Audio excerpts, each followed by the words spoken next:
Kepercayaan bukanlah mode yang berganti setiap saat. Kepercayaan bukanlah musiman. So faith dalam pengertian ini mungkin terjemahannya agak keliru sedikit, semestinya keyakinan. Kalau kepercayaan itu adalah belief, jadi semestinya ini adalah keyakinan, penerjemahannya saya sendiri keliru pasti. Now faith is something else. Faith ini adalah yakin dari bahasa Persia, bahasa Arab juga. Berarti unflinching truth, unflinching trust. Seperti pelita, kalau dia berada di ruangan terbuka di mana banyak angin, ada kemungkinan dia mati. Tapi faith yang dimaksudkan di sini adalah something yang tidak pernah mati, tidak pernah padam, apapun yang terjadi. Seperti Baba memberikan contoh, ada 3 macam kepercayaan. Satu adalah seperti daun kering jatuh dan kena angin sedikit, dia yang terbang. Kedua adalah sesuatu yang lebih kokoh daripada daun kering, tapi dia pun kalau kena badai, kena topan, misalnya kita punya rumah atau apa, kena badai, kena topan, dia pun bisa roboh. Tapi ketiga dia mengatakan seperti mountain, seperti bukit-bukit, atau seperti sesuatu yang terbuat dari besi, berat sekali. Mau diterpa angin, kena hujan, kena topan, kena badai, dia akan tetap berada di sana. Yang dimaksud di sini adalah faith seperti itu. Apapun yang terjadi di luar, tidak terpengaruh. Dia akan tetap teguh. Faith seperti ini memang sulit. Banyak sekali yang pindah. Saya selalu mengatakan dan Baba juga mengingatkan, stop window shopping. Window shopping berarti orang ke satu guru, ke guru lain, ke guru ketiga. Seperti yang terjadi sekarang di properti. Begitu suami nggak ada, orang-orang yang sedang mencari miracles, ada yang pergi ke Mudin Hali, ada yang pergi ke tempat lain. Ya. Karena mereka mengharapkan miracles. Mereka tidak mengharapkan sesuatu yang lebih kuat. Saya memberikan contoh kecil saja. Ketika suami Baba berada di atas wheelchair, beliau suka datang dengan wheelchair dibawa oleh para murid, ya. Dan tetap beliau memaksakan diri, walaupun sudah di wheelchair, untuk datang ke auditorium, untuk datang ke Purna Chandra Hall. Dengan susah payah kita bisa melihat bahwa beliau dulunya begitu gesit, ya. Kalau jalan tuh seperti kakinya tidak menyentuh tanah, seperti dia sedang terbang gitu ya. Dari begitu gesitnya kita melihat bahwa dia tiba-tiba di wheelchair. Hanya segelintir orang yang bisa merasakan penderitaan badan beliau. Badan itu ada karmanya sendiri. Dia ada rasa sakit, atma tidak terpengaruh. Tapi ketika seorang avatar pun berbadan, kita bisa melihat bahwa dia sedang menderita betul. Dalam keadaan begitu pun, begitu dia lewat tradition line, semuanya akan berusaha untuk menyentuh kaki. Nah, kaki beliau sudah berada di atas wheelchair. Ya. Dan beliau jatuh pun kita tahu. Sampai beliau tidak mau diumumkan nama orang, nama mahasiswa yang menjadi penyebab jatuhnya. And he broke his hip, beberapa tulang patah yang tidak pernah bisa sembuh lagi.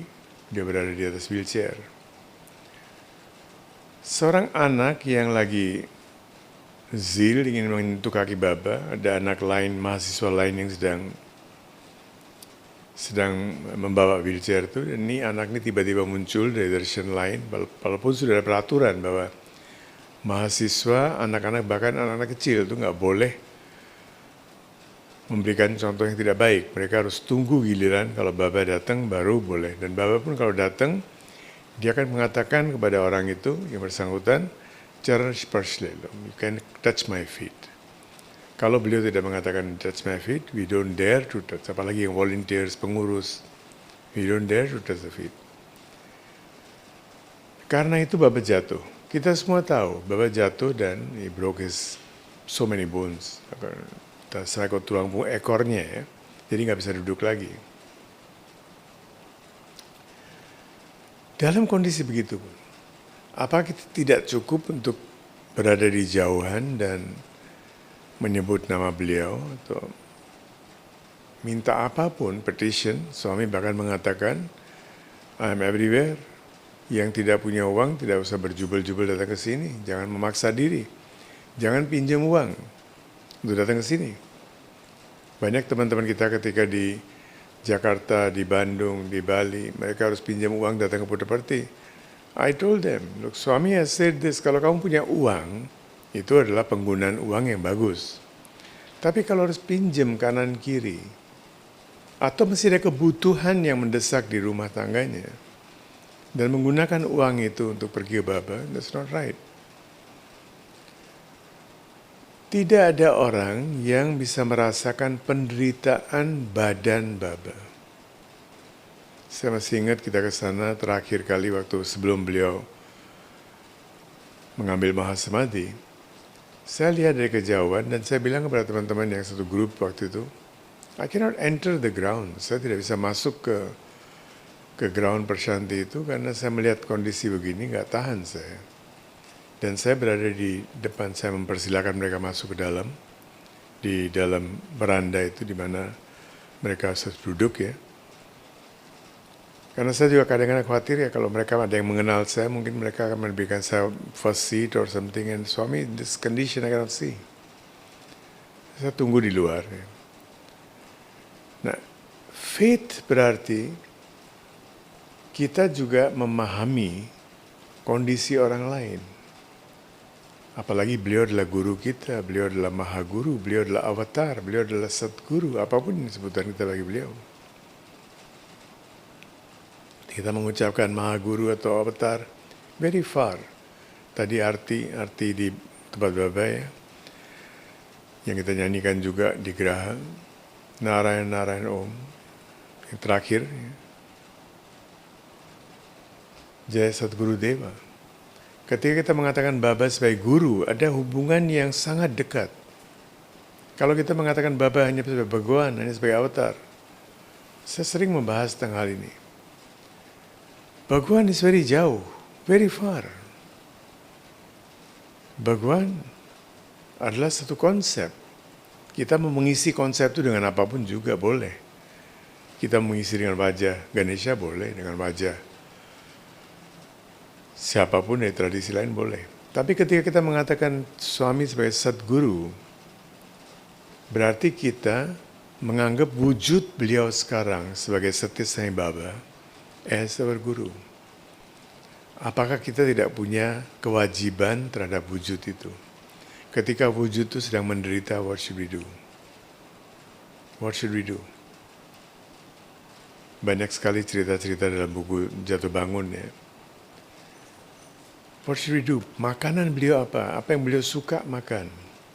Beliau makan cuma 5 morsel, cuma 5. Saya selalu lupa terjemahan morsel itu apa ya? Suap. 5 suap. Dikasih thalinya juga kecil, ya, piringnya. Cuma 5 suap dan beliau akan mengatakan sudah cukup. Dan itu kemudian dibagikan kepada para devotees yang dekat dengan beliau. Nah, untuk 5 suap berarti seluruh konsumsi kaloris beliau itu setiap hari itu cuma 500 kalori. You cannot live with 500 kalori. Kita nggak bisa hidup. Untuk bertahan hidup aja kita butuh minimum 1.200, minimum. Kalau pekerjaan di kantor ya. Kalau pekerjaannya harus keluar kantor, salesman, 2.000 kalori, 2.500 kalori. Kita butuh. Nggak usah kerja, berada di rumah, naik tangga, ke toilet, kerja. Kalori itu untuk membakar kan, butuh energi. Jadi itu pekerjaan sehari-hari yang nggak ada kaitan dengan kantor pun, kita butuh 1.200 kalori. Nah ini beliau cuma makan 500 kalori. Kita tidak melihat hal itu, bahkan kita tidak mau tahu, kan beliau avatar, karena beliau Bhagawan. Tapi beliau berada dalam badan. So wujud ini menjadi sangat penting. Unflinching trust. Ketika suami sudah tidak berbadan lagi, sudah mencapai mahasamadhi, begitu banyak orang mengaku, Baba datang ke saya, Baba has become subtle body, badan saya digunakan oleh suami untuk menjalankan misinya. Banyak hal yang terjadi dan banyak sekali orang yang lari ke tempat-tempat itu. Karena they don't have faith. So faith bukan musiman, no reason for love, no season for love. Sudah beliau katakan sejak entah tahun berapa itu. Tapi kita tetap ada reason, ada season to love. Why should I love? Kenapa saya harus cinta seorang avatar atau seorang guru? Kita mengharapkan sesuatu. Faith, kita belum punya faith. Kita harus melakukan introspeksi diri. Karena without faith, Shraddha Bhakti Barao. Faith, yakin itu dalam bahasa Sanskrit adalah Shraddha. Kalau belief is Vishwas. Vishwas can be, bisa naik turun. Tapi kalau Shraddha, means whatever happens. We have been fortunate to have such people around us. Tapi saya teringat cerita yang menarik sekali. Pada suatu ketika, Lakshman di pengasingan dalam hutan, Lakshman sedang memijit Rama. Dan karena dia pijit, dia duduk di atas batu begitu, satu kakinya di atas dan satu kaki dia menginjak batu kecil di situ.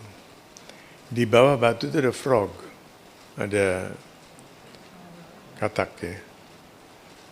Dan katak ini terluka, keluar darah. Karena diinjak, walaupun injakannya soft sekali, tetap di bawah batu ada kataknya.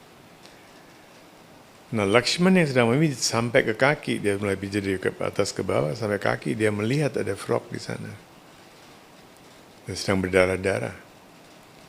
Dan dia bilang kepada frog ini, kenapa kamu setidaknya, kamu mengeluarkan suara, karena Rama memang tidak tahu bahwa dia sedang menginjak kamu.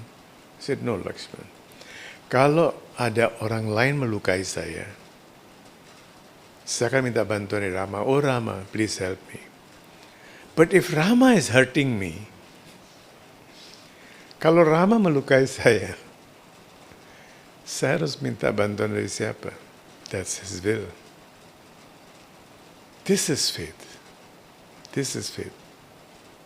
Ada orang sedang memijit gurunya. Saya pernah mendengar cerita ini. Dan ini terjadi betul.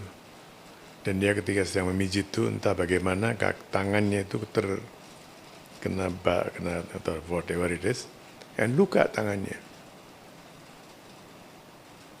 Setelah pijit, guru melihat ada luka. Kenapa kamu nggak bilang bahwa kamu luka? And the devotee said, you are enjoying my massage.